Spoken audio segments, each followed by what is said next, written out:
اور پھر جب حضرت عثمان دنیا سے گئے، سیدنا حیدر کرار رضی اللہ عنہ، حضرت علی نے اپنے دونوں شہزادوں کو ڈیوٹی لگائی تھی کہ آپ نے ان کا پہرا دینا۔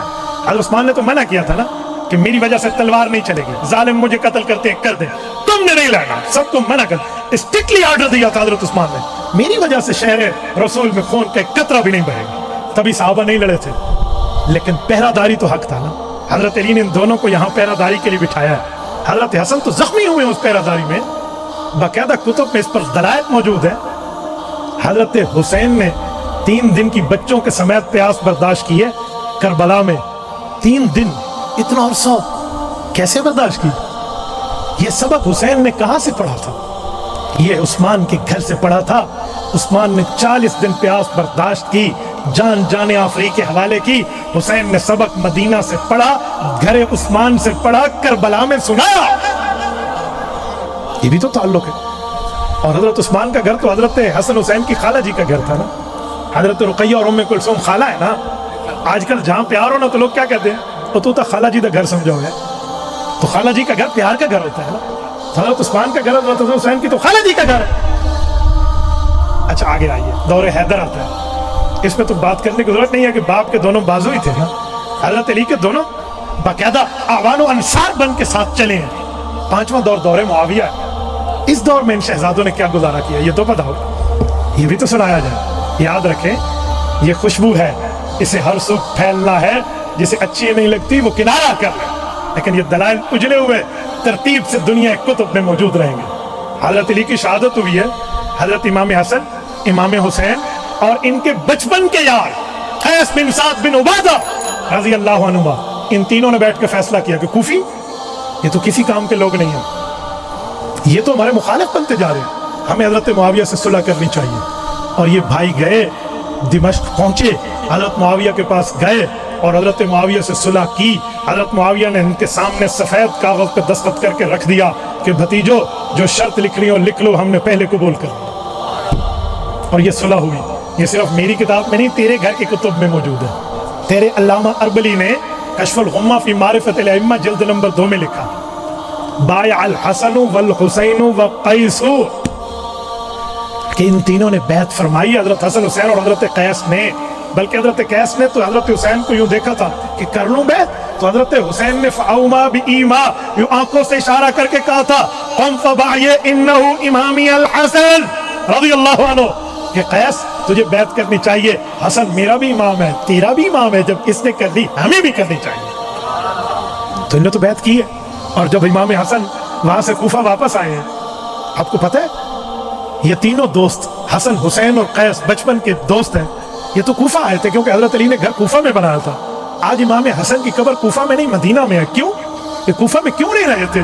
اس کی وجہ تھی یہ کوفی جو ظالم تھے نا، جو علی علی اور حسین حسین اور حسن حسن کر رہے تھے، جب انہیں پتہ چلا کہ ان شہزادوں نے صلح کر لیا حضرت معاویہ سے، بھائی بھائی بن گئے، تو ان ظالموں نے ان اہل بیت پہ حملہ کیا، امام حسن کے ران پہ نیزہ مارا، ان کو زخمی کیا، امیر المؤمنین کے بجائے یا مذل المؤمنین کہا کہ تو نے ہم مومنوں کی نعوذ باللہ ناک کٹوا دی۔ کیسا مومن ہے؟ حضرت امام حسن کے عمل سے تیری ناک اونچی ہوتی ہے کٹتی ہے؟ اس ناک، اس صاحب ناک پہ بھی لعنت جس کی حضرت امام حسن کا فعل پسند نہ آئے۔ عجیب معاملہ ہے، نمو نمت تھا تو جن وزیرستان والے پہاڑوں لتھا، تجھے فیصلہ حسن پسند نہیں ہے؟ اور اللہ کے بندے، حضرت حسن کے لیے تو رسول اللہ نے اس وقت فرما دیا تھا جب امام حسن کا بچپنا تھا۔ سیدنا نفیع ابن حارث، حضرت ابو بکر الثقفی رضی اللہ عنہ کی روایت ہے، حضرت حسن کو حضور نے اپنی گود میں بٹھایا، فالتفت الی الناس والحسن مرہ، حضور ایک مرتبہ لوگوں کو، ایک مرتبہ حسن کو دیکھ کر فرماتے، لوگوں ان بنی ھذا سید، میرا بیٹا حسن سردار ہے، فلعل اللہ ان یصلح به فئتین عظیمتین من المسلمین، اللہ اس سے 2 گروہوں میں صلح کروائے گا جو دونوں گروہ مسلمان ہوں گے۔ یہ حدیث حضرت معاویہ بھی جانتے تھے، حضرت حسن بھی جانتے تھے۔ صلح حسن آج تک برقرار ہے، جو صلح کو مانے رب اس کی صلح رکھے، جو حسن کی صلح مانے اللہ اس کی صلح قائم رکھے، لیکن جسے صلح حسن قبول نہیں ہے، مجھے اور آپ کو یہ کیسے قبول ہے؟ میں تبھی تو کہتا ہوں جنگ کے بعد صلح ہو جائے، جنگ کی بات کرنے والا فسادی ہوتا ہے۔ جب ایک بات پوری ہو گئی، صلح ہو گئی، راضی نامہ ہو گیا، اب جنگ کی بات کیسے ہوگی؟ تبھی میں کہتا ہوں حضرت حسن تیرے چہرے پہ نوری جمال ہے، تو نے کی ہے امیر معاویہ سے صلح، یہ تیری کمال ہے۔ ہم اہل سنت والجماعت کرتے ہیں تیری تائید، تو نبی کا نواسا علی کا لال ہے۔ جس دن سے تو نے صلح کی پھر جنگ نہیں ہوئی، تیری صلح بحال ہے، تو علی کا لال ہے۔ یہ صلح تو برقرار، اور ان بھائیوں نے تادم وفات صلح کے اوپر کار بند رہ کے دکھایا، اور حضرت معاویہ نے وفات تک ان سے وفا کر کے دکھایا۔ مجال کوئی ایک دن، کوئی ایک لمحہ، کوئی ایک موقع، کوئی ایک موسم ایسا آیا ہو کہ ان بھائیوں نے حضرت معاویہ سے اختلاف کیا۔ امن، محبت، بھائی چارہ، تعلق بالکل ٹھیک۔ عجیب معاملہ ہے، ان نے تو بالکل محبت رکھی ہے اور آج بالکل اپوزٹ کر کے پیش کر دیا جاتا ہے۔ عجیب سے عجیب معاملہ۔ کوئی دنیا کا بدتمیز بیٹھے گا جہلم سے بیٹھ کے کہے گا حضرت معاویہ نے یوں کیا۔ میں نے کہا لانتی شکل و عقل والے، تم حضرت معاویہ پہ تبرہ کرنے والے آئے، حضرت علی کا سگا بیٹا امام حسن حسین ہے، اس نے تو پوری زندگی ان کے خلاف ایک جملہ بھی نہیں کہا، بلکہ ان کے ہاتھ میں ہاتھ دے کر ان کی بیعت کر کے ان کی تائید کی۔ تم حضرت حسین کا نام لے کر حضرت معاویہ پہ انگلی صاف کرنے کی کوشش کرو گے، انشاءاللہ ہم آئین اور قانون کے دائرے میں اب وہ بل پاس ہم نے کرا لیا ہے کہ اس اٹھتی انگلی کو ہم توڑ کے دکھائیں گے۔ یاد رکھو رسول اللہ کے صحابہ، حضور کی اہل بیت کی حرمت تا قیامت قائم۔ کسی نے پہلے جرت کی تھی تو تب بھی انجام کو پہنچا تھا، اب تو مفتی محمود کی نسل نے تمہیں انشاءاللہ آئین اور قانون کی سزا دینی۔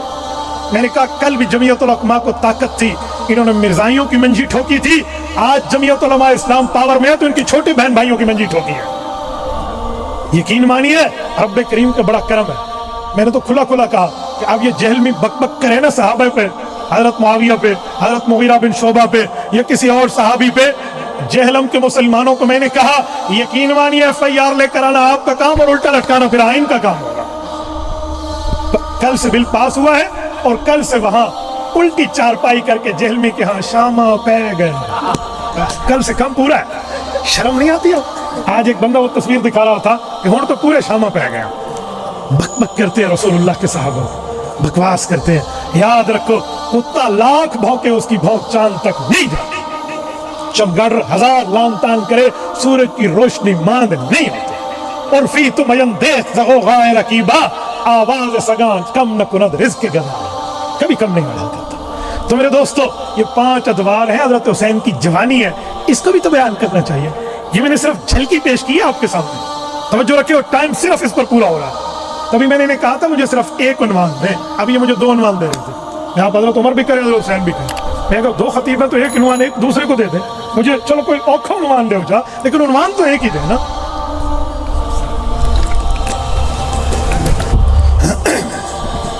بھائی کہتے ہیں سارے عنوان دے دیں، وقت میری مرضی کا رکھیں، مغرب کی نماز کے بعد جلسہ شروع کریں، عشاء مؤخر کریں، 3 گھنٹے مجھے دیں، میں سارے عنوان پہ بات کر لیتا ہوں جو اشتہار پہ۔ آپ مجھے رات 11:15 بجے بیان کا ٹائم دیں گے، جب تاریخ چینج ہونے میں 45 منٹ باقی ہوں گے، 9 کا ٹائم لے کے 10 میں بیان کروائیں گے تو کون کرے گا؟ صبح کی نماز مولوی نے بھی پڑھنی ہے، باقیوں نے بھی پڑھنی ہے، یا جلسے والی فجر کی نماز معاف ہوگی؟ ہاں اتنے بندے فجر کی نماز ہی جھوسے، تو پھر مجھے بتائیں آپ رات کو اتنا جلسہ کیسے کرتے ہیں؟ اتنی جلدی جلسہ شروع کیا کریں، 11:15، اللہ اکبر۔ اتنا لیٹ میری عادت نہیں ہے گفتگو کرنے کی، میری گفتگو کی ترتیب ہوتی ہے 1 نعت 1 تلاوت مغرب کے متصل بات بندہ شروع کرے، جس نے آنا ہے تب بھی ٹھیک ہے، جس نے نہیں آنا تب بھی ٹھیک ہے۔ اچھا اب میں شہادت شروع کرنے لگا ہوں جو دوسرا عنوان ہے، توجہ ہے آپ کی؟ جن کی توجہ ہے ذرا ہاتھ کھڑا کریں، پورے مجمع، جزاک اللہ۔ اس کا معنی وہاں کی مجمع جاگ رہے ہیں۔ میرے دوستو اگر ہم حضرت حسین کی شہادت پر غور کریں کہ شہادت کوفہ میں ہوئی کیوں، کربلا میں ہوئی وجہ کیا ہے، سبب کیا ہے، وجوہات علل ریزن بیس کیا ہے، کس بنیاد پر نواز رسول کا خون بہایا گیا، کیا معاملہ؟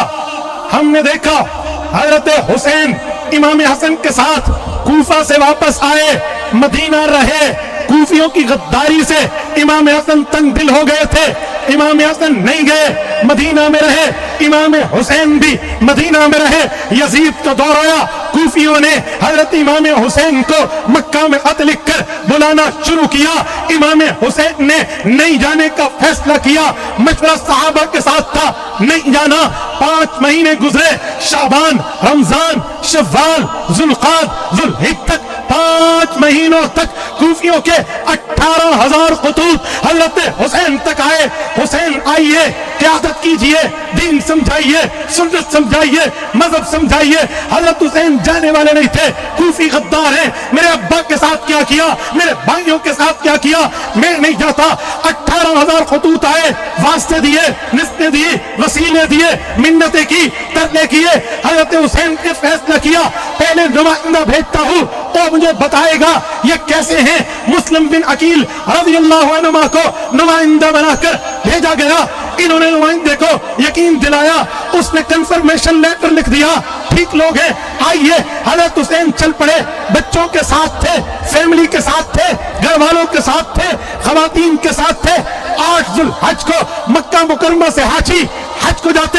حضرت حسین دین سمجھانے کوفہ گئے. کچھ ظالم یہاں کہتے ہیں حسین نے حج کیوں چھوڑا, کربلا کیوں گئے. میں نے کہا ظالم, تیرے اوپر میرے اوپر ہو سکتا ہے حج فرض ہو, حسین نے اس سے پہلے 25 حج پیدل کیے تھے, اس پہ حج فرض نہیں تھا, حج نفل تھا. نفل چھوڑ دینا گناہ نہیں ہوتا, حسین نے نفل چھوڑا ہے, تو نے اعتراض کیوں کیا؟ کوئی حج فرض نہیں تھا. کوفہ تشریف لے گئے. جس دن جانے لگے حضرت عبداللہ بن عباس نے اس دن حضرت حسین کے اونٹ کی مہار پکڑی. یہ سفر اونٹنی پر ہے, یہ ریت کا سفر ہے, یہاں گھوڑا نہیں چلتا, یہ پورا سفر اونٹنی کا ہے, اونٹ ریت کا جہاز ہے. کہ حسین آپ نے جانا بھی ہے نا تو اکیلے جائیے, بچوں کو لے جائیے. آپ کو پتہ ہے عبداللہ بن عباس حضرت حسین کے کون لگتے ہیں؟ یہ حضور پاک کے چچا زاد بھائی ہیں, اور حضرت علی کے بھی چچا زاد بھائی ہیں. حضور حضرت حسین کے نانا ہے, نانا کا چچا زاد بھی نانا ہوتا ہے. عبداللہ بن عباس حضرت علی کے چچا زاد ہے, تو والد کے چچا زاد بھی تو چاچا ہی ہوا کرتا ہے. چاچے کی نسبت بھی ہے, نانا کی نسبت بھی ہے. لیکن حضرت حسین نے اس مشورے کو نظر انداز فرمایا, فیملی کے ساتھ گئے. کوئی جنگ کے لیے تو نہیں جا رہے تھے, کوئی میدان کارزار سجانے تو نہیں جا رہے تھے. حضرت حسین تو دین سمجھانے کی دعوت پر جا رہے تھے. تشریف لے گئے. راستے میں پہنچے تو اطلاع ملی کہ جسے کنفرم کرنے کے لیے بھیجا تھا نمائندے کو, حضرت مسلم کو, ان ظالم کوفیوں نے اسے بھی شہید کر دیا. وجہ کیا بنی تھی؟ یزید نے کوفہ کا گورنر تبدیل کیا. اسے پتا چلا نا وہاں کوئی معاملہ چل رہا ہے. نعمان بن بشیر رضی اللہ عنہ صحابی تھے, ان کو ہٹایا, اور ان کی جگہ, وہ بوڑھے تھے, بزرگ تھے, ان کی جگہ ایک ظالم فارسی لڑکی کا بیٹا ابن مرجانہ, جسے عبید اللہ بن زیاد کہتے ہیں, اس ملعون کو اس نے گورنر بنا کے بھیجا. اور وہ ابن زیاد آیا نا, کتب تواریخ میں آتا ہے اس نے اپنے منہ پر یوں نقاب اڑا ہوا تھا, بالکل ایسے, ہاتھ میں تلوار لیے, کالے گھوڑے پہ بیٹھا ہوا. دارالامارہ کوفہ میں آیا تو کوفی جمع ہو گئے کہ حضرت حسین آئے. اس نے تلوار نکالی, منہ سے نقاب ہٹایا, کوئی کوفیو, میں یزید کی طرف سے ابن زیاد آیا ہوں اور تمہارے لیے تحفہ لایا ہوں, یہ تلوار. اس ایک تلوار کے ڈر سے ان ظالموں نے, جنہوں نے حضرت حسین کو واسطے دے کر ہزاروں خطوط بھیج کے بلایا تھا, حضرت حسین سے رشتہ وفاداری کا توڑ کے غدار بن گئے اور حضرت مسلم بن عقیل شہید کر دیے. حضرت حسین کو راستے سے پتہ چلا, واپس جانے لگے تو حضرت مسلم بن عقیل کے بیٹوں نے کہا, چاچا ہم اپنے باپ کا بدلہ لیے واپس نہیں جائیں گے. حضرت حسین کی شرافت, دیانتداری درمیان میں آئی کہ واقعی ابھی تک یہ میرے ساتھ چل رہے تھے, اب میں ان کو اکیلا کیسے چھوڑ سکتا ہوں. تو حضرت حسین ساتھ چلے, اور جب کوفہ تشریف لائے حضرت حسین ود پروف آئے تھے, وداؤٹ پروفنگ نہیں آئے تھے. ان کے پاس ثبوت تھے کہ میں آیا نہیں, میں بلایا گیا, میرے پاس تمہارے انویٹیشن موجود ہیں, تمہارے لیٹرز موجود ہیں, تمہارے دعوت نامے موجود ہیں. حضرت حسین جب کوفہ پہنچے تو ابن زیاد نے ایک لشکر حر بن یزید کی قیادت میں بھیجا تھا کہ حضرت حسین کا راستہ روکے. حر طبعی طور پہ شریف قسم کا آدمی تھا, اس کی طبیعت میں زیادہ حرامی پنا نہیں تھا, شرارت نہیں تھی. تو حر نے حضرت حسین کا راستہ روکا. توجہ رکھنا, میں ایک علمی نکتہ سمجھانے لگا ہوں اور یزیدیوں کے پراپیگنڈے کا جواب دینے لگا. اس نے راستہ روکا, کہاں جا رہے ہیں؟ حضرت حسین نے فرمایا میں تو کوفہ جا رہا ہوں. کہا کوفہ کوفیوں کے پاس نہیں, ابن زیاد کے پاس جائیے اور بیعت کرنے جائیے. فرمایا میں نے یزید کی بیعت نہیں کی, ابن زیاد کیا ہے؟ تو اس نے کہا اچھا اگر آپ کوفہ نہیں جائیں گے تو آپ واپس بھی نہیں جائیں گے, کسی تیسرے راستے پہ چلیں, میں ابن زیاد کو خط لکھتا ہوں, وہ جواب دے گا, پھر فیصلہ کریں گے. کہا ٹھیک ہے, تم اسے خط لکھو اور اسے بتاؤ کہ میں بلایا گیا. اتنے میں کسی تیسرے راستے پہ چلے جو جاتے جاتے کربلا پہ آئے. یہاں یزیدی ایک پروپیگنڈا کرتے ہیں, پتہ کیا کرتے ہیں؟ لوگوں کو بیوقوف بنانے کے لیے, جن کا مطالعہ نہیں ہوتا, اسٹڈی نہیں ہوتی نا کربلا پہ,